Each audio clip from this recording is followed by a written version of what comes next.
ॐ नमो भगवते वासुदेवाय। ॐ नमो भगवते वासुदेवाय। ॐ अज्ञानतिमिरन्धस्य ज्ञानाञ्जनशलाकया चक्षुरुन्मीलितं येन तस्मै श्रीगुरुवे नमः। श्रीचैतन्यमनोभीष्टं स्थापितं येन भूतले स्वयं रूप कदा मह्यं ददाति स्वपदान्तिकं। वन्देऽहं श्रीगुरु श्रीयुतपदकमलं श्रीगुरून् वैष्णवांश च। श्रीरूपं साग्रजातं सहगुणा रघुनाथान्वितं तं सजीवं साद्वैतं सावधूतं परिजनसहितं। श्रीकृष्ण चैतन्य देवं श्रीराधाकृष्णपादान् सहगुण ललिता श्रीविशाखान् वितांस च। हे कृष्ण करुणा सिंधु दीनबंधु जगत्पते गोपेश गोपीकांत श्रीराधाकांत नमोस्तुते। तप्त कंचन गौरंगे राधे वृंदावनेश्वरे वृषभानुसुत देवी प्रणमामि हरिप्रियाय। वंशकल्पतरुभयश्च कृपा सिन्धुभैव च पतितानं पावनेभ्यो वैष्णवे भयो नमो नमः। जय श्री कृष्ण चैतन्य प्रभु नित्यानंद श्री अद्वैत गदाधर श्रीवासादि गौर भक्तवृंद। नमो विष्णुपदाय कृष्ण पृष्ठाय भूतले श्रीमते मधुसूदनाय बापूजीति नामिने। नमस्ते मधुसूदनाय भक्तिपाद प्रियाय ते दुर्लभ कृष्ण भक्ति अति सरल कारिणे। नमो विष्णुपादाय कृष्ण पृष्ठाय भूतले श्रीमते कीर्तनानंद स्वामिनिति नामिने। नमस्ते भक्तिपादाय प्रभुपाद प्रियाय ते लीलक्षेत्र परम धाम स्थापितं येन पाक्ष में। नमो विष्णुपादाय कृष्ण पृष्ठाय भूतले श्रीमते भक्ति वेदांत स्वामिनिति नामिने। नमस्ते सरस्वते देवी गौरवाणी प्रचारिणे निर्विशेष शून्यवादी पाश्चात्य देश तारिणे। जय श्री कृष्ण चैतन्य प्रभु नित्यानंद श्री अद्वैत गदाधर श्रीवासादि गौर भक्तवृंदा। हरे कृष्णा कृष्णा कृष्णा हरे हरे हरे राम राम राम हरे हरे। हरे कृष्णा कृष्णा कृष्णा हरे हरे हरे राम राम राम हरे हरे। हरे कृष्णा कृष्ण कृष्णा हरे हरे हरे राम राम राम हरे हरे। गुरुदेव श्रीला मधुसूदन बापू जी सरकार की जय हो। गुरुदेव श्रीला भक्तिपाद की जय। परम गुरुदेव श्रीला प्रभुपाद की जय। पतित पावन श्री श्री गौर निताय भगवान की जय। श्री श्री राधा वृंदावन चंद्र बिहारी लाल की जय। श्री सीताराम लक्ष्मण हनुमान जी की भक्त रक्षक नरसिंह देव भगवान की जय हो। युग धर्म हरिनाम संकीर्तन की जय। हरे कृष्ण महामंत्र की जय। ग्रंथराज श्रीमद् भगवद गीता की जय हो। हरे कृष्णा। सबसे पहले आज तो जैसा कि ज्ञान वर्षा चैनल के माध्यम से आज इस टीम के जितने भी सदस्य हैं उन्होंने आज मुझदास को प्रचार करने के लिए और भगवद गीता की वाणी को आचार्यों के माध्यम से और गुरुजनों के आशीर्वाद से कुछ प्रस्तुत करने के लिए यहाँ पे आमंत्रण किया है। उन सभी सदस्यों को खासकर विशेषकर जो इस टीम को लेकर चल रहे हैं रवि भाई रविदास प्रभु जी को मेरा कोटि कोटि प्रणाम है। और मैं बहुत ही इस व्यास आसन से बहुत ही धन्यवाद कहना चाहूँगा कि इतना सुंदर जो है ना उन्होंने ये कार्य किया है और कर रहे हैं। निरंतर जो है भक्ति मार्ग पे लोगों को जो है ना ये सुविधा पहुंचा रहे हैं कि वो आकर प्रचार के लिए अपनी वाणी को कह सकें और ज़्यादा से ज़्यादा घरों तक, लोगों तक अपनी वाणी को पहुंचा सकें। तो सभी भक्तों को मैं बहुत ही प्रणाम करता हूं और उन सभी को जो है ना उनसे प्रार्थना करता हूं कि मुझे आशीर्वाद दें कि मैं इस प्रचार को लेकर इसी तरह से चलता रहूं और इस तरह से भगवत गीता और भागवत के ज्ञान गंगा में हम सब डुबकी लगाते रहें और इस ज्ञान के सागर से कुछ मोती निकाल कर जो है वैष्णवों की सेवा करते रहें। हरे कृष्णा। आज हमने जो ये कार्य यहाँ पे रखा है, श्रीमद् भगवत गीता के माध्यम से आज हम आप सबके साथ कुछ चर्चा करना चाहेंगे और ये कार्य इसी तरह से हम इसको आगे लेकर चलेंगे गीता वीकली के नाम से। और भगवत गीता के जितने भी अध्याय हैं और भगवत गीता के जितने भी श्लोक हैं उन सब पे हम चर्चा कर विस्तार से चर्चा करेंगे और जानने का प्रयास करेंगे कि हमारे आचार्यों ने और हमारे गुरु महाराज ने किस तरह से इस वाणी को कहा है और अपने तात्पर्य के माध्यम से श्रील प्रभुपाद हमें क्या समझाना चाह रहे हैं भगवत गीता यथारूप के माध्यम से। तो आज हम सब मिलकर श्रीमद् भगवत गीता को कोटि कोटि प्रणाम करते हैं कि आज भगवान का वांग्मय स्वरूप है और भगवान श्री कृष्ण की सुंदर वाणी है जो यहाँ हम सब पे कृपा कर रही हैं। क्योंकि हमारे गुरु महाराज जो कि बताया करते थे कि गीता एक किताब ही नहीं अमले ज़िंदगानी है, वो आदमी हो गया अमर जिसने ये बात जानी है। तो गीता एक किताब ही नहीं है, गीता अमले ज़िंदगानी है। मैं अपने बारे में बताना चाहूँगा कि मैं राधा रमण दास, आप सबका दास जो है अपने गुरु महाराज के आशीर्वाद से इस प्रचार को लेकर चल रहा हूँ भगवत गीता के और भागवतम के माध्यम से। और कृष्ण भावना से मेरा जो रिश्ता रहा है, जो मेरा संग रहा है, वैसे तो भगवत गीता में भगवान श्री कृष्ण बताते हैं कि जब पिछले जन्मों में किसी जीव के बहुत अच्छे कर्म हो जाते हैं, कुछ ऐसे कर्म उसने कर लिए होते हैं कि उसको जब अगला जन्म प्राप्त हो तो वो या तो किसी धनी परिवार में उसका जन्म होता है या बहुत ही ज़्यादा अच्छे कर्म की हों तो एक वैष्णव परिवार में उसको जन्म मिल जाता है। तो मेरा भी ऐसा ही जो है कृपा रही है मेरे ऊपर कि मुझे सबसे पहले तो मेरे शिक्षा गुरु और पूज्य पिताश्री हिज ग्रेस भीमदास प्रभु जी के चरणों में दंडवत प्रणाम करता हूँ, क्योंकि आज उन्हीं की बदौलत भगवत गीता मेरे जीवन में आई है और मैं भगवत गीता को लेकर जो है ना उसका प्रचार कर रहा हूँ। तो ये बड़े ही सौभाग्य की बात रही कि मुझे एक वैष्णव परिवार में जन्म मिला, एक ब्राह्मण कुल में, एक ब्राह्मण के घर में। जब से मैंने अपना होश संभाला है, मैं अपने परिवार में अपने परिवार के सदस्यों को कृष्ण भावना में संलग्न देख रहा हूँ और बस वहीं से जो है ना कृष्ण प्रेम की जागृति होना शुरू हुई और हम भक्ति भाव में इस तरह से आगे बढ़ते रहे। और अपने पिताजी के माध्यम से शिक्षा प्राप्त की। हिज ग्रेस भीमदास प्रभु जो कृष्ण भावनामृत के एक बहुत ही वरिष्ठ हमारे डिवोटी हैं, कराची पाकिस्तान में जब प्रचार की जो है यहाँ पे शुरुआत हुई तो मेरे गुरु महाराज परम पूज्य श्रीला मधुसूदन बापू जी सरकार और मेरे पूज्य पिताश्री हिज ग्रेस भीमदास प्रभु जी, इन्होंने यहाँ कराची शहर में प्रचार की शुरुआत की और यहाँ पे आगे बढ़ते हुए हम सब तक इस भगवत गीता के माध्यम से इस ज्ञान को हम तक पहुँचाया है। तो हमारे वरिष्ठ भक्तों का बड़ा आशीर्वाद है कि आज उनके पकाए हुए इस खाने को हमें सिर्फ परोसना है भक्तों तक और संसार तक, ताकि इस ज्ञान गंगा के सागर से सभी लाभान्वित हो सकें और अपने जीवन को इस भौतिक जगत से पार करके भगवत धाम की प्राप्ति कर सकें। तो ऐसे वरिष्ठ भक्तों के सभी भक्तों के चरणों में दास का कोटि कोटि दंडवत प्रणाम है। हरे कृष्णा। जैसा कि आज हमारा जो टॉपिक है वो श्रीमद् भगवत गीता है।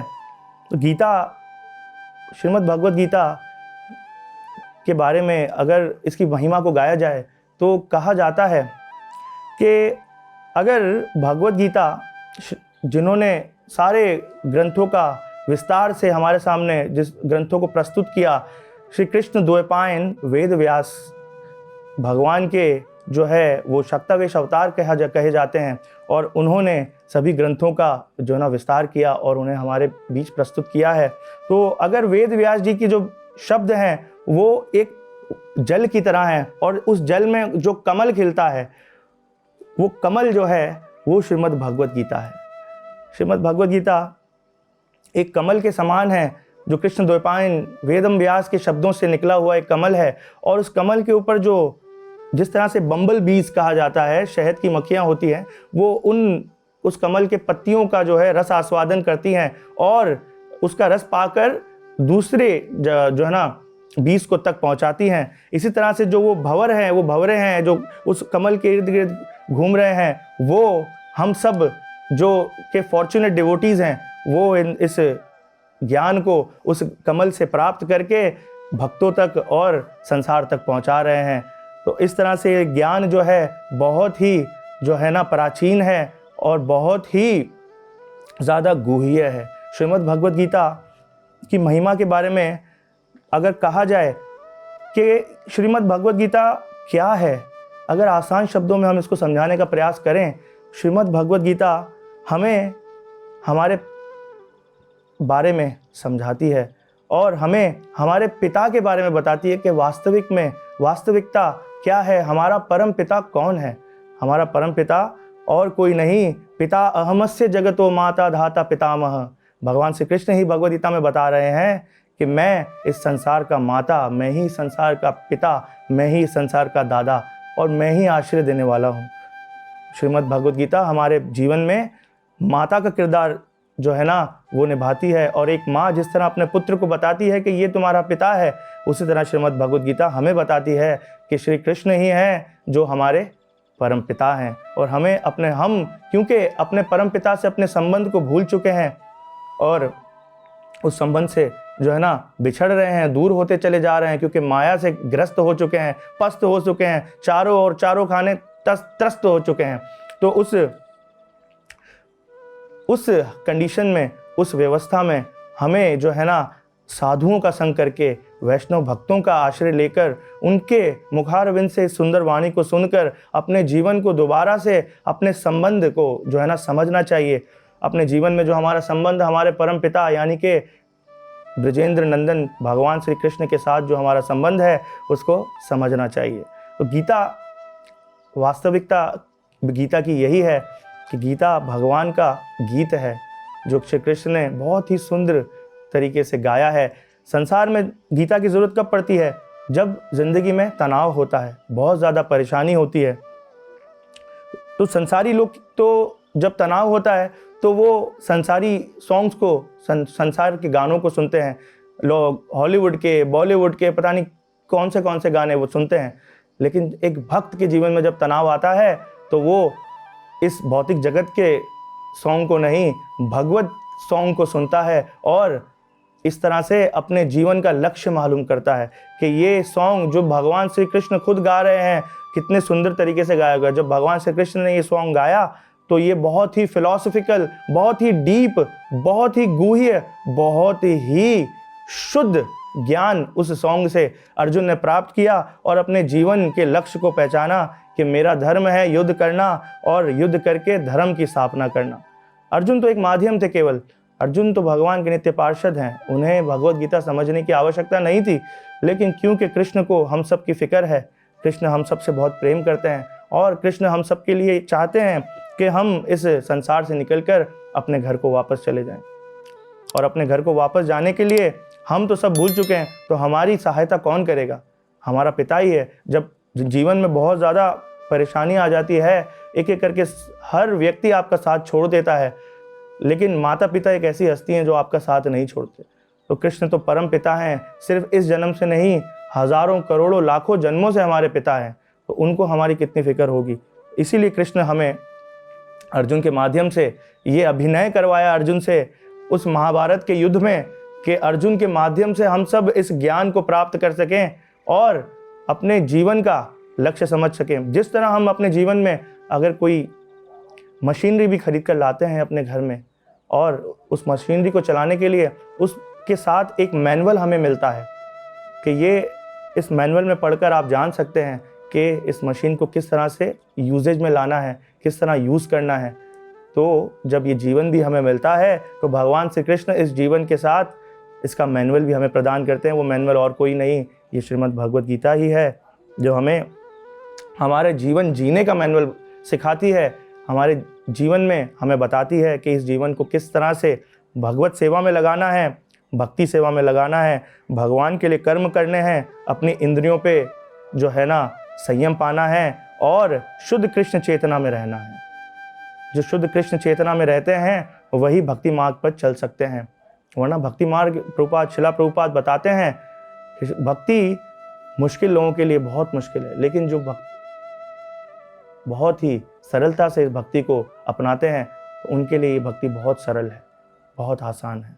तो हमें सरलता से ही भक्ति को समझने का प्रयास करना चाहिए, आचार्यों की शरण में रहते हुए, गुरु महाराज की शरण में रहते हुए। भगवत गीता हमें अपने जीवन का लक्ष्य बताएगी, हमें कृष्ण से दोबारा मिलाएगी, हमें कृष्ण से जो हमारी दूरियां हैं उन दूरियों को ख़त्म करेगी और हमें अपने घर को वापस ले जाएगी। इस गीता के विषय में गीता महात्म्य में बहुत सुंदर श्लोक आते हैं, उन श्लोकों को हम यहाँ पे अध्ययन करते हैं। गीता महात्म्य का दूसरा श्लोक है, इसमें बताया जा रहा है गीता अध्ययनशीलस्य प्राणायाम परस्य च नेव सन्ति हि पापानि पूर्वजन्म कृतानि च। यानी कि गीता महात्म्य के श्लोक में बताया जा रहा है, श्लोक का अनुवाद है, यदि कोई भगवत गीता को निष्ठा तथा गंभीरता के साथ पढ़ता है तो भगवान की कृपा से उसके सारे पूर्व दुष्कर्मों के फलों का उस पर कोई प्रभाव नहीं पड़ता। अगर कोई भगवत गीता का अध्ययन करता है, सिर्फ अध्ययन कर लेने से, सिर्फ एक शब्द, एक चरण या आधा चरण पढ़ने से भी आपके पूर्व जन्मों के भी जितने भी दुष्कर्म हैं उन सब का विनाश हो जाता है। उन सब का आपके जीवन से जो है ना विनाश होकर आपके जीवन में शुद्ध चेतना आ जाती है। बहुत सुंदर श्लोक यहाँ पे गीता महात्म्य में बताया जा रहा है, मलिन मोचनम पुंसाम जल स्नानम दिने दिने सुसकृत गीतामृत स्नानम संसार मलनाशनम। इसका अर्थ ये है, मनुष्य जल में स्नान करके नित्य अपने को स्वच्छ कर सकता है। हम रोज अपने जीवन में स्नान करते हैं, सुबह शाम बताया गया है कि ब्राह्मण को 3 टाइम स्नान करना चाहिए। जो एक वैष्णव भक्त है उसको दिन में 3 मर्तबा, 3 नहीं तो कम से कम 2 मर्तबा स्नान करना चाहिए। स्नान करने से शरीर की पवित्र होता है, लेकिन यदि कोई भगवत गीता रूपी पवित्र गंगा जल में एक बार भी स्नान कर ले तो वह भौतिक जीवन भवसागर की मलिनता से सदा सदा के लिए मुक्त हो जाता है। जो एक बार भी भगवत गीता का अध्ययन भूले भटके से भी कर लेता है या भूले भटके से भी श्रवण कर लेता है श्रीमद् भगवत गीता को, उसके जितने भी उसके मन में मल जमा है उस सब का नाश हो जाता है और वो सदा के लिए इस भवसागर से मुक्त हो जाता है। ये गीता महात्म्य के तीसरे श्लोक में शंकराचार्य जी बता रहे हैं। इसमें एक और बहुत सुंदर श्लोक बताया गया है गीता की महिमा के विषय में कि गीता सुगीता कर्तव्य किमन्य शास्त्र विस्तरे या स्वयं पद्मनाभस्य मुख पद्माद्विनी सुता। यानी कि चूंकि भगवत गीता भगवान के मुख से निकली है, अतएव किसी अन्य वैदिक साहित्य को पढ़ने की आवश्यकता नहीं रहती, क्योंकि ये भगवान के मुख से उच्चारण हुई है। भगवान के मुख से निकला हुआ अमृतमय ज्ञान है जो हम सबके जीवन में हमारे जीवन को अमर कर देता है, हमारे इस जीवन को अमर करके हमें भगवत धाम तक ले जाता है। ये वो अमृत वाणी है, ये वो अमर ज्ञान है जिसको पाने के लिए देवता भी ताक में रहते हैं और देवता भी कोशिश करते हैं कि ये ज्ञान हमें प्राप्त हो जाए। लेकिन धन्य है भगवान कि उन्होंने हमें ये बुद्धि प्रदान कर दी है कि हम भगवत गीता से जुड़ गए हैं और हम भगवत गीता को अध्ययन भी कर रहे हैं और लोगों तक पहुंचा भी रहे हैं। और वो सब जो लोग इसका श्रवण बहुत ही श्रद्धा पूर्वक कर रहे हैं उनके जीवन में कृष्ण की प्राप्ति अवश्य होगी ही होगी, क्योंकि उन्होंने गीता को अपने जीवन का केंद्र बना लिया है। अपने जीवन का केंद्र श्रीमद् भगवत गीता यानी भगवान श्री कृष्ण की वाणी को बनाया जाए। जब हम गीता को अपने जीवन का केंद्र बनाएंगे, और गीता की सिर्फ केंद्र ही नहीं बनाना, गीता की महिमा को समझना भी है और गीता में जो भगवान श्री कृष्ण हम सबको कह रहे हैं उस पर अमल भी करना है। मैंने बहुत लोगों को देखा है कि भगवत गीता उनको अपने घर में रखने का शौक तो है, लेकिन भगवत गीता को अध्ययन नहीं करते, भगवत गीता उठाकर पढ़ते नहीं है। तो इस भगवत गीता को कैसे पढ़ा जाए? इस भगवत गीता को कैसे समझा जाए, कैसे पढ़ने का प्रयास किया जाए। मैं आपको बताऊं, बहुत आसान है। पता है कैसे? आइए हम सब आज समझते हैं कि इस भगवत गीता को कैसे पढ़ा जाए। ये श्रीमद् भगवत गीता है, इसको कब पढ़ा जाए, किस समय पढ़ा जाए और कैसे पढ़ा जाए, बहुत आसान है। इस भगवत गीता को आपको अपने हाथों में इस तरह से उठाना है और अपने मन में भगवान श्री कृष्ण को याद करना है। और अगर आपको कोई वेदों के मंत्रों का उच्चारण नहीं आता तो केवल एक महामंत्र है जिसका जप करना है, हरे कृष्णा कृष्ण कृष्णा हरे हरे, हरे राम राम राम हरे हरे। इस तरह से इसको हाथ में लेकर बहुत आसानी से इसको खोलना है। और सबसे पहला श्लोक अध्याय 1, कुरुक्षेत्र के युद्ध स्थल में सैन्य कौशल, सैन्य निरीक्षण, इस तरह से इसको पढ़ना है। बहुत आसान है, प्रयास करके देखिए। ना हो तो हमसे कहिएगा, हम आकर आपकी सहायता करेंगे। तो गीता इस तरह से आप अपने जीवन में, अपने घरों में सिर्फ रखिए ही नहीं, इसका बाकायदगी से, इसका बहुत ही दृढ़ निष्ठा के साथ इसका अध्ययन भी कीजिए। और अगर आपको लैंग्वेज समझने का जो है ना, जो थोड़ा सा आपको उस चीज़ का सामना करना पड़ रहा है, आप हिंदी लैंग्वेज नहीं समझ सकते हैं, आप उर्दू में नहीं पढ़ सकते हैं, तो आप किसी वैष्णव भक्त की शरण में जाइए और उससे श्रवण कीजिए। क्योंकि नवदा भक्ति में श्रवणम कीर्तनम विष्णु स्मरणम पाद सेवनम अर्चनम वंदनम दास्यम साख्यम आत्म निवेदनम, ये नवदा भक्ति है जो भगवान के भक्त हमेशा इन नवदा भक्ति में से किसी एक भक्ति में नियुक्त रहते हैं। भक्त प्रहलाद, उन्होंने ये श्लोक बहुत सुंदर तरीके से कहा है श्रीमद् भागवतम में, और उन्होंने नवदा भक्ति के बारे में बताया है।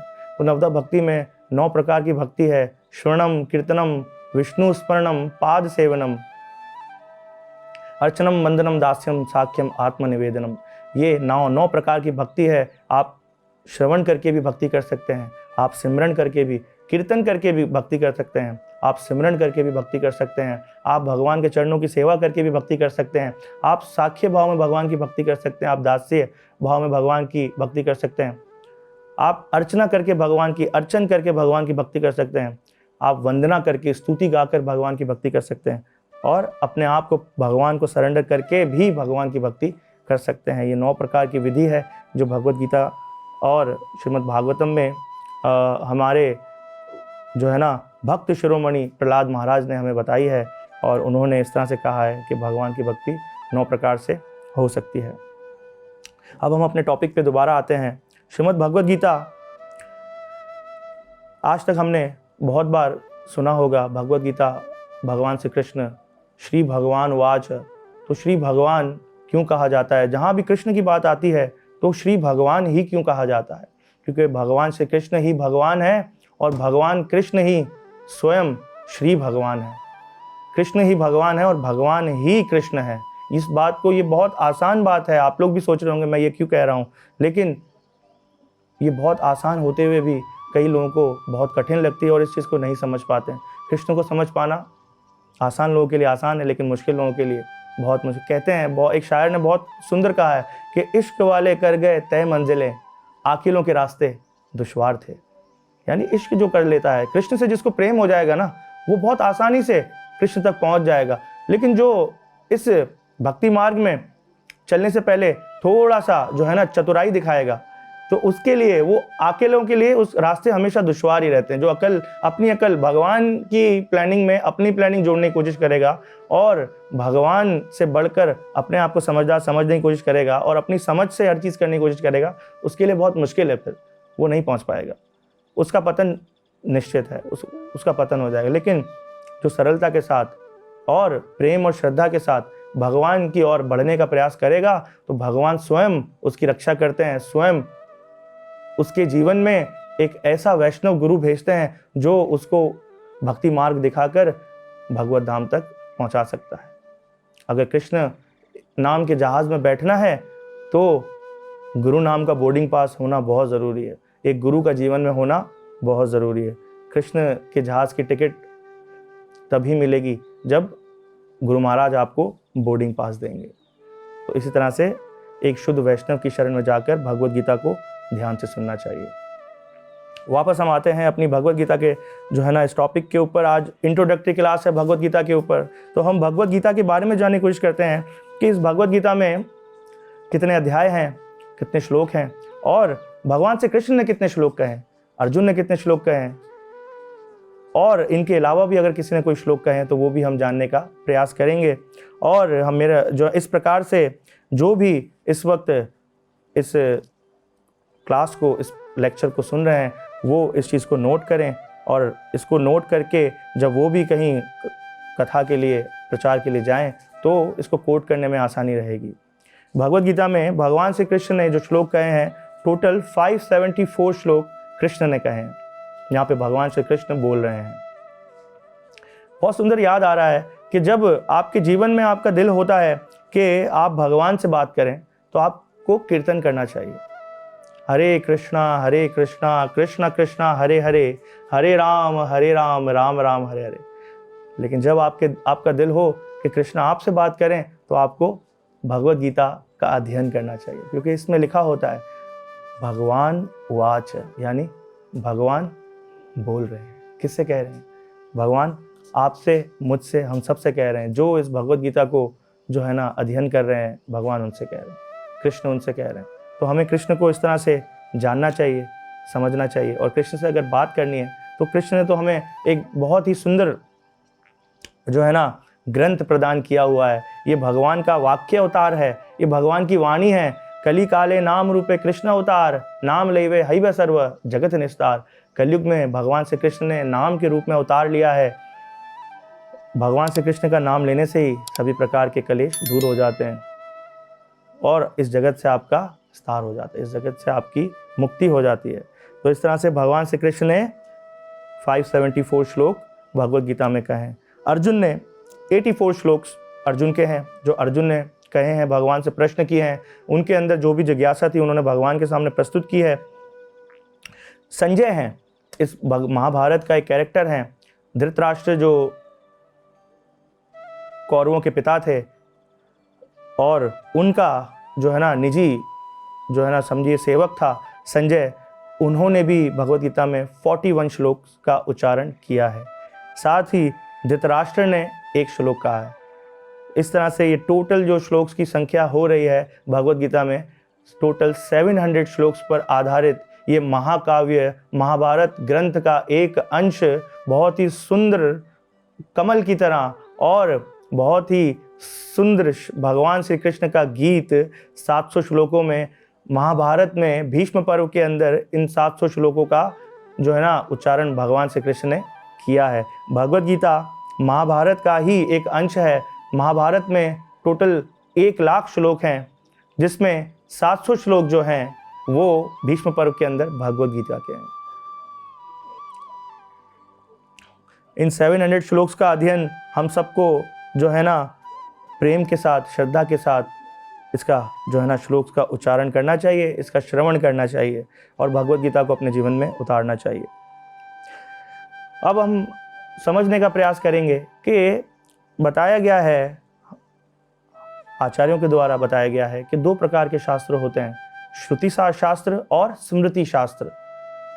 श्रुति शास्त्र उन शास्त्रों को कहा गया है जो भगवान के जो है ना मुख से उच्चारण हुए और एज इट इज प्रस्तुत कर दिए गए, जिसमें उपनिषद आते हैं, संहिताएं आती हैं, तो ये सब श्रुति शास्त्र कहे जाते हैं। और साथ ही स्मृति शास्त्र, इन जो है ना श्रुति शास्त्रों का विस्तार जो है ना लीला में प्रवेश करके और सिमरन करके सुनकर बताया जाए, उन शास्त्रों को स्मृति शास्त्र कहा गया है। तो हम कैसे समझ सकते हैं कि भगवद गीता श्रुति शास्त्र है या स्मृति शास्त्र है? ये बहुत समझने की बात है। इसको समझने की ज़रूरत हमें कोशिश करनी चाहिए कि हम इसको समझने का प्रयास करें कि भगवद गीता क्योंकि इतिहास का हिस्सा है और जितने भी ऐतिहासिक हमारे पुराण हैं उन सबको स्मृति शास्त्र कहा गया है। तो भगवद गीता भी महाभारत का हिस्सा है, अंश है। तो भगवद गीता इस तरह से श्रुति शास्त्र भी है और क्योंकि भगवान श्री कृष्ण के मुख से उच्चारण की गई है तो श्रुति शास्त्र भी है, और क्योंकि महाभारत का अंश है तो ये स्मृति शास्त्र भी है। तो भगवत गीता को हम दोनों तरफ से समझ सकते हैं। भगवत गीता श्रुति शास्त्र भी है और स्मृति शास्त्र भी है। बहुत मशहूर ग्रेट पर्सनालिटीज़ इस भगवत गीता को पढ़कर उन्होंने इस जगत में बहुत बड़े बड़े कार्यों को जो है ना वो किया है, और ऐसे बहुत बड़े बड़े नामचीन लोगों ने भगवत गीता का अध्ययन किया है। उन्हीं में एक बहुत बड़े साइंटिस्ट जिनको आप और हम सब जानते हैं, एल्बर्ट आइंस्टीन, वो भगवत गीता के बारे में क्या कहते हैं। एल्बर्ट आइंस्टीन ने भगवत गीता के बारे में कहा है कि when I read the Bhagavad Gita and reflect about how God created this universe, everything else seem so superfluous. यानी कि वो बताना चाह रहे हैं कि जब मैं भगवत गीता रीड करता हूँ तो मैं सोचता हूँ कि भगवान ने किस तरह से इस पूरे जगत का निर्माण किया है, और जब मैं इस बात का रिफ्लेक्शन देखता हूँ तो मैं बहुत ही चौंक जाता हूँ, बहुत हैरान हो जाता हूँ कि किस तरह से ईश्वर ने इस पूरे जगत का निर्माण कर दिया है, इस पूरे यूनिवर्स का निर्माण कर दिया। तो हमें इस बात से क्या चीज़ समझ आती है कि बड़े बड़े वैज्ञानिक लोग भी इस भगवत गीता का अध्ययन करके ही आगे बढ़ सकें अपने जीवन में, और अपने जीवन में कुछ हासिल कर सकें। इसी तरह से एक बहुत बड़े ग्रेट पर्सनालिटी हैं, उनका नाम है विक्रम साराभाई। विक्रम साराभाई जो कि बाबा एटॉमिक रिसर्च सेंटर के जो है ना अध्यापक संस्था जो है ना अध्यापक हैं, उन्होंने उसकी जो है ना रचना करी थी, विक्रम साराभाई। तो बताया जाता है उनके बारे में एक बहुत अच्छी घटना आती है कि एक बार विक्रम साराभाई अपने रिसर्च सेंटर में बैठकर श्रीमद् भगवत गीता का अध्ययन कर रहे थे बैठकर। उसी दिन एक नए साइंटिस्ट ने वहाँ पे ज्वाइन किया, और उन्होंने जब वो एंटर हुए उस रिसर्च सेंटर के अंदर, उन्होंने देखा कि एक व्यक्ति एक बेंच पर बैठकर भगवत गीता का अध्ययन कर रहा है, भगवत गीता के श्लोक का उच्चारण कर रहा है। तो बहुत ही चौंक गया वो व्यक्ति जो था, और उसने उपहास करते हुए हंसते हुए कहा कि आप रिसर्च सेंटर में बैठ के भगवत गीता पढ़ रहे हैं। तो विक्रम साराभाई ने उसकी तरफ देखा और मुस्कुराकर दोबारा भगवत गीता का अध्ययन करने लग गया। इतनी ही देर में एक और व्यक्ति वहां पर आया और उन्होंने आकर विक्रम साराभाई को सैल्यूट किया, गुड मॉर्निंग सर। तो वो जो दूसरा व्यक्ति था, जो साइंटिस्ट था, नया साइंटिस्ट था, वो बहुत हैरान हुआ कि ये कौन है, ये व्यक्ति कौन बैठा हुआ है यहाँ पे जिसको मैंने अभी भगवत गीता पढ़ते हुए देखा, और ये जो है ना ये व्यक्ति इसको सैल्यूट क्यों कर रहा है। तो उन्होंने उससे पूछा, भाई ये कौन है और आपने इनको सैल्यूट क्यों किया है। तो उस व्यक्ति ने कहा, आप नहीं जानते, ये विक्रम साराभाई हैं, इन्होंने ही इस रिसर्च सेंटर का निर्माण किया है। तो वो व्यक्ति बहुत हैरान हुआ कि इतने बड़े साइंटिस्ट होकर भगवत गीता का उच्चारण कर रहे हैं, भगवत गीता पढ़ रहे हैं। तो उन्होंने क्षमा याचना करते हुए विक्रम साराभाई से क्षमा मांगी और उनसे कहा कि मैं बहुत कंफ्यूज हो रहा हूँ कि आप इतने बड़े साइंटिस्ट होकर आप भगवत गीता का उच्चारण करते हैं, भगवत गीता पढ़ते हैं। तो विक्रम साराभाई ने कहा कि Vikram Sarabhai is Vikram Sarabhai because Vikram Sarabhai is a student of Shrimad Bhagavad Gita. यानी कि विक्रम साराभाई इसलिए है क्योंकि वो श्रीमद् भगवत गीता का स्टूडेंट है। तो देखिए इस तरह से ग्रेट पर्सनालिटीज़ भी श्रीमद् भगवत गीता को अपने जीवन में किस तरह से उतारते हैं, किस तरह से जीवन में इस भगवत गीता के ज्ञान को प्राप्त करते हैं। भगवत गीता से आप सब कुछ सीख सकते हैं, भगवत गीता से आप मैनेजमेंट सीख सकते हैं, भगवत गीता से आप बिजनेस सीख सकते हैं, भगवत गीता से आप हर तरह का ज्ञान प्राप्त कर सकते हैं। भगवत गीता में सब कुछ है। भगवत गीता के अंदर सारा वैदिक ज्ञान का सार बताया गया है। ये उपनिषदों का भी सार है, जितने भी उपनिषद हैं उन सभी उपनिषदों का सार है। बहुत सुंदर भगवत गीता के बारे में बताया गया है।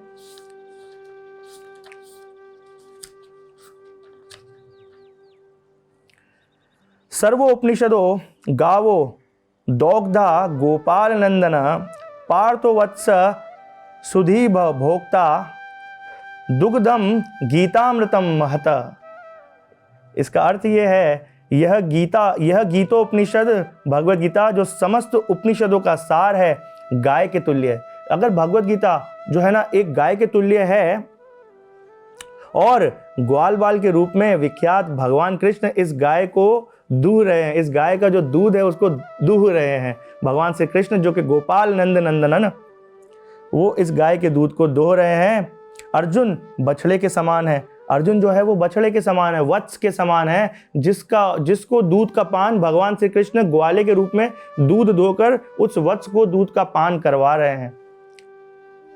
और सारे विद्वान तथा शुद्ध भक्त भगवत गीता के अमृतमय दूध का पान करने वाले हैं। गीता महात्म्य का ये श्लोक है जिसमें बताया गया है कि अर्जुन बछड़े के समान है और जितने भी लोग इस अमृतमय ज्ञान का आस्वादन कर रहे हैं वो सब जो है सारे विद्वान शुद्ध भक्त भगवत गीता के अमृतमय दूध को इस तरह से पान कर रहे हैं अर्जुन के माध्यम से। तो गीता के बारे में ये बहुत ही सुंदर विवेचनाएं बताई गई हैं हमारे शास्त्रों में, हमारे उपनिषदों में। भगवत गीता हमारे जीवन में कितनी अहम भूमिका निभाती है और कितनी अहम जो है हमारे जीवन में भगवत गीता का महत्व है, हम सबको इस बात को समझना चाहिए। भगवत गीता को अध्ययन करना चाहिए, अपने जीवन में भगवत गीता लेकर आइए। मैं बार बार इस बात पर जोर क्यों दे रहा हूँ, क्योंकि भगवत गीता से जुड़ना बहुत आवश्यक है, बहुत ज़रूरी है। क्योंकि कृष्ण को जानना है तो पहले कृष्ण की वाणी को सुनना होगा। कृष्ण सुनेंगे, भगवत गीता का अध्ययन करेंगे, अपनी माता की शरण में जाएंगे तो पिता की वास्तविकता का पता लगेगा। कृष्ण हमारे जीवन में हमारे परम पिता की भूमिका रखते हैं। उन्होंने इस संसार में हमें भेजा है भक्ति करने के लिए, सेवा करने के लिए, ना कि बड़े बड़े जो है ना आयोजन और बड़े बड़े धनवान बनने के लिए, बहुत बड़े धनवान बनने के लिए, बड़ी बड़ी प्रॉपर्टियां खरीदने के लिए, बड़ी बड़ी जो है ना शिक्षाएं प्राप्त करने के लिए। ये सब करने के लिए हमें ये जीवन नहीं मिला है। ये जीवन मिला है केवल जीवेरा स्वरूप है कृष्णेरा नित्यदास। हम सब जीवों का वास्तविक स्वरूप तो यही है कि भगवान श्री कृष्ण की सेवा करना। हम सब की भूमिका सेवक की है, सेवक की थी और सेवक की ही रहेगी। हम कभी भी ये नहीं सोच सकते कि हम मालिक बन जाएंगे। मालिक तो केवल कृष्ण हैं, हम सब उनके दास हैं। भगवत गीता के बारे में एक बहुत ही सुंदर महिमा बताई गई है। भगवत गीता को कृष्ण द्वैपायन वेद व्यास जी ने बताया है कि अगर ये भगवत गीता और महाभारत का जो वाक्य है ये बहुत बड़ी नदी है और पांडवों को इस नदी को पार करना है, पांडवों को इस नदी को पार करना है और भीष्म और द्रोणाचार्य इसके ऊंचे ऊंचे दो किनारे हैं जिसको पार करना बहुत मुश्किल है, इसको पार करना बहुत मुश्किल है। जयद्रथ इसका बहुत तेज करंट है, जयद्रथ जो था इस नदी का बहुत तेज वेग है, करंट है। गांधार नरेश इसका जल है, बहुत विशाल जल है। गांधार नरेश शल्य जो है वो इसके अंदर जो बड़ी बड़ी शार्क मछलियां हैं शल्य उसके समान है। कृपाचार्य इसका तेज वेग है, बहुत बड़ा वेग के समान कृपाचार्य हैं। जो कर्ण है वो इसकी ऊंची ऊंची लहरें हैं। कर्ण जो था वो ऊंची ऊंची लहरों की भूमिका रखता है इस महाभारत में। अश्वत्थामा और विकर्ण इसके अंदर बहुत बड़े बड़े मगरमच्छ के समान हैं। और पांडवों को इस इतनी खतरनाक नदी को पार करना है तो उनको अपने जीवन में एक फेरी को जो है ना लेकर आना होगा, और वह फेरी और कोई नहीं भगवान श्री कृष्ण ही हैं। वासुदेव कृष्ण जो हर व्यवस्था में पांडवों की रक्षा करते हुए उनको इस महाभारत में आगे विजेता बना देते हैं। तो हम सबको भी इस भगवत गीता का आश्रय लेकर कृष्ण को अपने जीवन में सारथी के रूप में स्थापित करना होगा।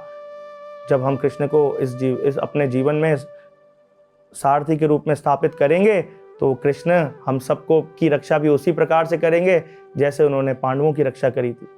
कदम कदम पर अर्जुन की रक्षा करिए, कदम कदम पर भीमसेन की रक्षा करिए, कदम कदम पर युधिष्ठिर महाराज की रक्षा करिए, क्योंकि वे सब भगवान श्री कृष्ण के बहुत ही शुद्ध भक्त थे। तो अपने जीवन अगर इतनी घोर अघोर नदी को जो है पार करना है तो कृष्ण को जीवन में लेकर आना होगा। कृष्ण जीवन में आएंगे तो सारी विपदाएं आपकी दूर हो जाती हैं। जो भगवत गीता का रोजाना अध्ययन करते हैं उनके जीवन में जितनी भी विपदाएं होती हैं वो सब दूर हो जाती हैं और वो कभी भी घोर नरक को नहीं देखते। बहुत जो है ना अघोर प्रकार के नरक शास्त्रों में बताए गए हैं, 28 प्रकार के नरक बताए गए हैं। हर अपराध का एक अलग नरक है। तो हमें अगर उस घोर नरकों से बचना है तो हमें कृष्ण की जो है ना प्राप्ति करनी होगी, कृष्ण को जीवन में लेकर आना होगा। कृष्ण जीवन में आ जाएंगे, फिर आपका कोई बाल भी बांका नहीं कर सकता, है ना। मारे कृष्णा राखे के और राखे कृष्णा मारे के। जब कृष्ण किसी को मारने पे आ जाएं तो कोई बचा नहीं सकता, और जब किसी को मारने पे आ जाएं तो बचा भी नहीं सकता। कृष्ण जिसको रखें उसको कौन चखे। तो इस तरह की नदी को पार करने के लिए हमें कृष्ण की जो है ना, कृष्ण की सहायता की ज़रूरत है। क्योंकि बताया गया है कि जिस तरह हमारी 5 प्रकार की ज्ञान इंद्रियां हैं, कृष्ण की सेवा में लगना है तो पहले अपनी इंद्रियों पे संयम पाना होगा, अपने मन को इंद्रियों को, अपने मन को शांत करना होगा और संयम के साथ कृष्ण की सेवा में लगना होगा। तो ये भगवत गीता में बताया गया है कि उस रथ के ऊपर, जिस रथ पे भगवान श्री कृष्ण और अर्जुन विराजमान हैं, उस रथ के आगे 5 घोड़े हैं। वो 5 घोड़े हमारी 5 ज्ञान इंद्रियां हैं। ये 5 प्रकार की ज्ञान इंद्रियां हैं, 2 हाथ, 2 पैर, जनेंद्रिय, मल त्यागने की जगह, और आपका उद्र। ये 5 ज्ञान इंद्रियां हैं। इन 5 इंद्रियों को भगवान की सेवा में लगाएंगे तो ही भगवान की भक्ति कर पाएंगे। और इन 5 इंद्रियों के ऊपर जो लगाम है वो हमारा मन है, वो हमारा मन है। और इन मन को सारथी के रूप में जो पकड़ के बैठी है वो हमारी बुद्धि है। और इस रथ के ऊपर जो हम आरूढ़ हैं वो हम जीव हैं। अगर हमें अपने मन को कंट्रोल करना है तो हमें अपनी बुद्धि से करना होगा, हमें अपनी बुद्धि पे संयम पाना होगा। तो बुद्धि जब काम करेगी तो मन कंट्रोल में आएगा, मन काम करेगा तो मन लगाम खींचेगा, तो आपकी ज्ञान इंद्रियां, 5 प्रकार की ज्ञान इंद्रियां कंट्रोल में आएंगी और वो भगवान की सेवा में लगेंगी। फिर आप भगवान के लिए हाथों से प्रसाद भी बनाएंगे, चलकर मंदिर भी जाएंगे, भगवान का कीर्तन भी गाएंगे, भगवान का प्रसाद भी पाएंगे, और आपका जीवन कृष्णमय हो जाएगा। कृष्णमय होने के लिए हमें गीता का सहारा लेना होगा, गीता का अध्ययन करना होगा। भगवत गीता हमारे जीवन में एक अमूल्य ग्रंथ है जिसका कोई मूल्य नहीं है। ये बहुत ही सहज तरीके से हमें प्राप्त हो गया है, लेकिन ये किस तरह से यहाँ तक आया है, भगवान को युद्ध में ही अर्जुन को बताने की आवश्यकता क्यों पड़ी। भगवत गीता भगवान चाहते तो अर्जुन को कहते, आ जाओ अर्जुन, द्वारका बैठेंगे, रूह अफ़ज़ा पियेंगे, अच्छे अच्छे मिष्ठान बनवाएंगे, बैठ के गीता की चर्चा करेंगे, फिर मैं तुमको बताऊंगा। क्या मैं कह रहा था श्लोक, यदा यदा ही धर्मस्य ग्लानिर्भवति भारत। अरे अर्जुन, रूह अफ़ज़ा तो पियो। हाँ पियो पियो। हाँ तो मैं कहाँ था, यदा यदा ही धर्मस्य ग्लानिर्भवति भारत अभ्युत्थानम अधर्मस्य तदात्मानं सृजाम्यहम्। क्या भगवान ने ऐसा किया? नहीं किया। भगवान ने ऐसा नहीं किया।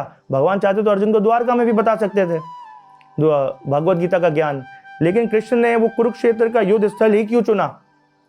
क्योंकि कृष्ण युद्ध में ही अर्जुन को, जब तनाव होता है, जैसा कि मैंने अपनी कथा के स्टार्ट में कहा है कि जब जीवन में तनाव होता है तभी भगवान की याद आती है। जब जीवन में दुख आता है, सुख के टाइम पे तो कोई नहीं याद करता, वो एक शुद्ध भक्ति होगा जो सुख में भी कृष्ण को याद करेगा। लेकिन जब दुख आता है तो हमें और कोई याद नहीं आता, फिर भगवान याद आते, हे भगवान मेरी रक्षा करो, हे भगवान मुझे इस दुख से निकालो। तो भगवान को पता था कि संसार के लोग प्रैक्टिकली जो है ना चीज़ों पे ज़्यादा फोकस करेंगे। भगवान ने प्रैक्टिकल करके दिखाया। जब युद्ध में अर्जुन मोहित हो गया था, अर्जुन अपने मोह के कारण जो है ना युद्ध नहीं करना चाह रहा था, अर्जुन त्याग कर रहा था अपने धनुष का, उस वक्त कृष्ण ने अर्जुन को भगवत गीता सुनाई। तो हमारे जीवन में भी हमारा युद्ध कहीं ना कहीं रोज चल रहा है, हमारी परिस्थितियों के साथ, हमारी कठिनाइयों के साथ, हमारी जो है ना जहां हम रह रहे हैं देश काल परिस्थिति, उसके साथ हर जगह हमारा युद्ध कहीं ना कहीं चल रहा है। तो जब युद्ध चल रहा होगा जीवन में, तभी भगवत गीता सुननी है। कुछ लोग तो कहते हैं परिस्थितियां खराब हुई और भाग जाते हैं, सत्संग नहीं आते। अरे ऐसा क्यों? कहते हैं वो भाई सत्संग क्यों नहीं आते हैं? अरे भाई परिस्थिति ठीक नहीं है, अभी बीमार हैं, आजकल फाइनेंशियली ठीक नहीं है उनके हालात। अरे तो जब हमारे गुरु महाराज बताते हैं जब परिस्थितियां विपरीत होती है तभी तो सत्संग में आना होता है। जब परिस्थितियां खराब होंगी, दुख आएगा, तभी तो कृष्ण की याद आएगी। क्यों द्रौपदी, जो माता कुंती, भागवतम, श्रीमद् भागवतम महापुराण में भगवान श्री कृष्ण जब द्वारका छोड़कर जा रहे हैं, द्वारका के लिए जा रहे हैं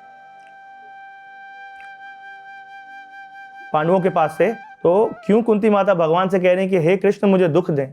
क्योंकि जब तक दुख था तब तक आप हमारे जीवन में थे, आज सुख आ गया है तो आप हमारे जीवन से जा रहे हैं। तो एक भक्त तो भगवान से यही प्रार्थना करता है कि कृष्ण मुझे केवल आप चाहिए और कुछ नहीं चाहिए, मुझे केवल आपका साथ चाहिए, मुझे केवल आपका भजन चाहिए, आपकी भक्ति चाहिए, आपकी सेवा चाहिए। सेवा बहुत इंपॉर्टेंट है जीवन में। सेवा का जो भाव होता है वही आपको ऊपर लेकर आता है। हमेशा जो है ना एक सेवक की भावना रखनी चाहिए, दास बनने की भावना, बॉस बनने की भावना नहीं रखनी कि मैं बॉस हूँ, मैं लीडर हूँ, मैं बैठूंगा और सिर्फ ऑर्डर करूंगा, ये कर लो, ये कर लो, ये कर लो। दास बनकर जब हम कोशिश करेंगे तो भगवत गीता को समझ सकेंगे। श्रीमद् भगवत गीता हमारे जीवन में क्या महत्व रखती है। इस भगवत गीता का जो चैप्टर 1 है, अगर हम भगवत गीता के बारे में जानें कि इसमें कितने चैप्टर्स हैं, इसके अंदर टोटल 18 चैप्टर्स हैं, 18 अध्याय हैं और 700 श्लोक, जैसा कि हमने पहले चर्चा की है इसके ऊपर। 18 अध्याय हैं। इन 18 अध्याय में जो चैप्टर नंबर 1 है वो सेटिंग द सीन, यानी कि जो स्टेज सेटअप हो रहा है, जब भी कोई एक ड्रामा होता है या एक फिल्म बनाई जाती है तो उसमें सबसे पहले स्टेज सेटअप किया जाता है, सेट लगाया जाता है। इसी तरह से जो पहला चैप्टर है उसके बारे में, वो इंट्रोडक्टरी चैप्टर है, उसके बारे में इंट्रोडक्शंस दिए गए हैं, बताया गया है कि भगवत गीता के अंदर कौन से कैरेक्टर्स हैं, कौन कौन इसके अंदर जो है ना भूमिका निभा रहे हैं। तो हमें भी मालूम होना चाहिए इस प्रकार से कि ये महाभारत भगवान ने किनको सुनाई है और क्यों सुनाई है, इस भगवत गीता की आवश्यकता क्यों हमें जो है ना हुई है, भगवत गीता हमारे जीवन में क्यों इतनी इसकी ज़रूरत हमें हुई, और अर्जुन को भगवान ने क्यों सुनाई। अर्जुन को ऐसा क्या भगवान जो है ना ऐसा क्या वातावरण हो गया था कि अर्जुन को भगवान भगवत गीता वहाँ पे सुनाना शुरू कर दी, जबकि युद्ध का समय था, उस वक्त तो युद्ध करना था। तो हमें इस वंश के बारे में थोड़ा सा इंट्रोडक्शन मालूम होना चाहिए कि ये वंश कौन सा वंश है। ये वही भरत महाराज का वंश है जिसके नाम से इस युद्ध का नाम महाभारत पड़ा, जिनके नाम से इस भारत भूमि का नाम भारत पड़ा। उन्हीं भरत महाराज के वंशज हुए शांतनु महाराज। शांतनु महाराज जो हैं वो एक दिन किसी कार्य से निषाद राज के यहाँ उपस्थित हुए। तो संक्षेप में मैं बताऊंगा आपको कि वो उनकी पुत्री सत्यवती से जो है ना वो उनकी इच्छा हुई कि मैं इनसे विवाह कर लूँ। विवाह करने के लिए उन्होंने प्रस्ताव जब उनके पिता निषाद राज के आगे रखा तो उनके पिता ने ये शर्त रखी कि जो सत्यवती का पुत्र होगा यही राजा बनेगा, कुरुवंश का राजा यही होगा। तो महाराज ने इस प्रस्ताव को, शांतनु महाराज ने इस प्रस्ताव को मना कर दिया और वो अपने घर आ गए। शांतनु महाराज के पुत्र हुए भीष्म पितामह, जिनके बारे में आप और हम सब जानते हैं कि वे भगवान के बहुत शुद्ध भक्त हैं और 12 महाजनों में से एक महाजन है भीष्म पितामह जी। जब उनको पता लगा कि मेरे पिता की ऐसी इच्छा है और मेरे पिता मेरी वजह से उन्होंने ये प्रस्ताव जो है ना मना करके वो आ गए, तो उन्होंने अपने पिता का विवाह सत्यवती से कराया। उन्होंने ये भीष्म प्रतिज्ञा की कि मैं कभी भी राजा नहीं बनूंगा, जो सत्यवती का जो पुत्र होगा वही राजा बनेगा। तो इस तरह से शांतनु महाराज और सत्यवती का विवाह हुआ। समय बीतता गया और आगे जाके महाराज शांतनु की जो है वो मृत्यु हो गई। तो सत्यवती जो निसंतान, उनके यहाँ कोई संतान नहीं थी, तो उनको बहुत दुख था इस बात का कि मेरे यहाँ कोई संतान नहीं है। उनके यहाँ पे भीष्म पितामह हुए और भीष्म पितामह पहले से उनकी संतान थे। तो वहां पे इनके शांतनु महाराज के और सत्यवती के 2 पुत्र हुए थे। 2 पुत्र हुए, उसके बाद शांतनु महाराज की जो है वो मृत्यु हुई। उनका नाम था चित्रांगद और विचित्र वीर्य। ये 2 पुत्र हुए शांतनु महाराज के, लेकिन समय के अनुसार चित्रांगद महाराज को जो है कुरुवंश का राजा बनाया गया, लेकिन उनकी बहुत जल्दी मृत्यु हो गई। तो विचित्र वीर्य को भी वहां का राज्य दिया गया, उनको वहां का राजा बनाया गया। और इनकी 2 पत्नियां हुई, अंबिका और अंबालिका। लेकिन क्योंकि बहुत जल्दी विचित्र वीर्य की भी मृत्यु हो गई तो इनके यहाँ कोई संतान नहीं हुई। अंबिका और अंबालिका के पास कोई संतान नहीं हुई। सत्यवती को इस बात की बहुत चिंता थी कि मेरे कुरुवंश का कोई जो है ना राजा नहीं रहा। उन्होंने अपने सबसे पहले पुत्र कृष्ण द्वैपायन वेद व्यास जी को याद किया, उनको बुलाया और उनसे कहा कि आप जो है मेरे यहाँ जो है ना संतान की उत्पत्ति कीजिए, आप अपने आशीर्वाद से संतान दीजिए इन कन्याओं को। तो बताया गया कि वहाँ पे वेद व्यास जी ने अंबिका से धृतराष्ट्र की उत्पत्ति की, अंबालिका से पांडु महाराज का जन्म हुआ और उन्हीं की दासी से विदुर जी का जन्म हुआ। ये 3 बहुत अहम कैरेक्टर्स हैं इस महाभारत के, जिनको आगे जाके हम समझने का प्रयास करेंगे। जैसे जैसे हम इस कक्षा को लेकर बढ़ेंगे आगे तो हम समझने का प्रयास करेंगे कि धृतराष्ट्र के हुए 100 पुत्र जिनको कौरव कहा गया, पांडु महाराज से हुए 5 पुत्र जिनको पांडव कहा गया, 5 पांडव। वैसे तो क्योंकि ये कुरु वंश है, महाराज कुरु के वंश से ये आ रहे हैं, कुरु वंश कहा गया, तो 5 पांडव भी कौरव ही हैं, क्योंकि कुरुओं को कौरव कहा गया है, कुरु वंशजों को कौरव। जैसे यदुवंशियों को यादव कहा जाता है, इस तरह कुरु वंशियों को कौरव कहा जाता है। लेकिन इस भगवद गीता का अभी हम आज पहला श्लोक यहाँ पे उच्चारण करेंगे। उस पहले श्लोक में हम समझेंगे कि इस बात ऐसा क्यों हुआ कि इनको कौरव और इनको पांडव क्यों कहा गया। तो इस तरह से पांडव जो है, पांडु महाराज के 5 पुत्र हुए और धृतराष्ट्र के 100 पुत्र हुए। इसमें सबसे बड़े पुत्र का नाम हुआ दुर्योधन, जो शुरू से ही बचपन से ही पांडवों से बहुत ईर्ष्या रखता था और पांडवों से द्वेष रखता था। 5 पांडवों में जो श्रेष्ठ भ्राता हुए उनका नाम युधिष्ठिर महाराज हुआ। और युधिष्ठिर महाराज को जो है, क्योंकि पांडु महाराज वहाँ के राजा थे, तो पांडु महाराज का आसन जो है युधिष्ठिर महाराज को मिला था। लेकिन कुछ समय के लिए धृतराष्ट्र को, जो कि जन्म से अंधे थे, वो जन्म से आंखों से भी अंधे थे और मन की आंखों से भी अंधे ही थे, क्योंकि उन्होंने कभी अपने भ्राता से तो प्रेम था लेकिन भ्राता के पुत्रों से प्रेम नहीं था। इस संसार में भी ऐसा होता है, भाई से तो प्रेम होता है लेकिन भाई के बच्चों से प्रेम नहीं करते। तो उसको भी ऐसा ही था, उसको भी इसी तरह से अपने भाई के बच्चों से ईर्ष्या थी, द्वेष था, और वो यही चाहता था कि मेरा पुत्र जो है वो राजा बन जाए, मेरा पुत्र यहाँ का राज्य संभाले, जो दुर्योधन है। तो उसने बहुत प्रकार की जो है ना योजनाएं बनाई, पांडवों का जो है ना विनाश करने के लिए। लाक्षागृह में उनको भेज दिया गया, वर्णाव्रत में, वहाँ लाक्षागृह में पांडवों को जलाने का प्रयास किया गया। लेकिन भगवान श्री कृष्ण की असीम कृपा उन पांडवों के ऊपर थी और उन्होंने जो है ना पांडवों की रक्षा करके उस वासुदेव श्री कृष्ण ने वहाँ से उनको बचा लिया। पांडव वहाँ से बच निकले। कुछ समय के बाद द्रौपदी से उनका विवाह हुआ। द्रौपदी से विवाह होने के बाद जब भीष्म पितामह को ये बात पता लगी कि पांडव जो है वो जीवित हैं, उन्होंने इंद्रप्रस्थ का आधा राज्य जो है युधिष्ठिर महाराज को दे दिया और युधिष्ठिर महाराज वहाँ के इंद्रप्रस्थ के राजा बन गए।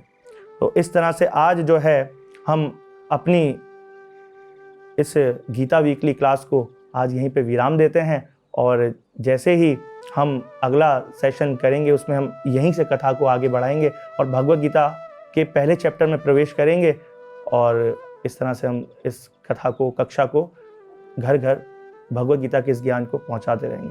हरे कृष्णा कृष्ण कृष्णा हरे हरे, हरे राम राम राम हरे हरे। बोलो श्री श्री राधा वृंदावन चंद्र बिहारी लाल की जय। ग्रंथराज श्रीमद् भगवद गीता की जय। गुरुदेव शिला मधुसूदन बापू जी की, गुरुदेव शिला भक्तिपाद की, परम गुरुदेव शिला प्रभुपाद की। हरे कृष्णा।